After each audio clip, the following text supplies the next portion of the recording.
Have you ever walked past something valuable without knowing it? Not in a museum, not in a boutique, in a thrift store, a garage sale, a dusty market table covered in things nobody wanted. We live in a world that tells us value always comes with a price tag attached. That if something is worth having, someone already figured that out. But every once in a while, something extraordinary sits completely overlooked for decades.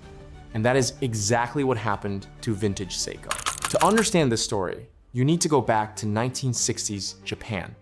After World War II, made in Japan was not a mark of quality. It was a punchline. Cheap, disposable, not serious.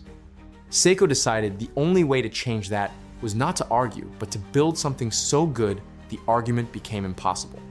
They chose the hardest arena available, Swiss watchmaking, an industry with a 200-year head start that had absolutely no interest in being challenged by anyone from Japan. Seiko did not care. They built everything themselves, movements, cases, crystals, all under one roof, all to a standard they set themselves. By 1964, they were timing the Tokyo Olympics. And by 1969, they had built one of the world's first automatic chronograph movements simultaneously with the Swiss, possibly before them.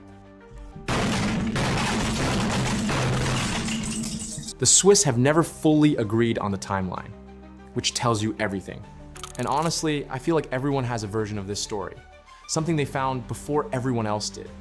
Tell me yours in the comments. But nobody outside Japan was paying attention. Those watches sold, people wore them, then they sat in drawers, ended up in thrift stores and estate sales for almost nothing because nobody had told the world yet what they were looking at.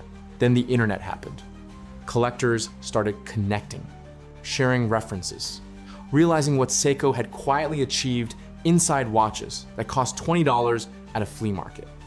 The 6,139 Pogue worn in space on Skylab in 1973. The 62 MAS, a dive watch that rivaled Swiss alternatives costing 10 times more. Reference by reference, the world started catching up.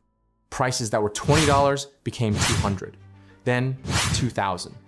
A Seiko rated to 600 meters depth recently sold at auction for over $30,000. A watch that spent decades forgotten in a drawer. And if this kind of story is what you are into, we find these every week. Stick around because the next one might surprise you even more. Here is what actually happened. The watches never changed. The movements never got better.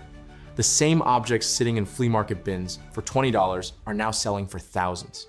What changed was not the watch. What changed was the story people told about it.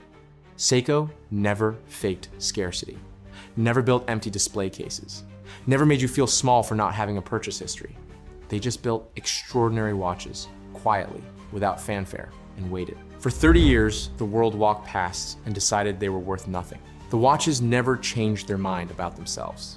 The world had to change its mind about the watches. So here's the question this leaves you with. How many things have you walked past and decided were worthless simply because nobody told you yet that they were worth something? Have you ever owned a vintage Seiko? Found one somewhere unexpected? Tell us in the comments the reference, what you paid, and whether you still have it. Because in this community, that story might be worth more than the watch itself.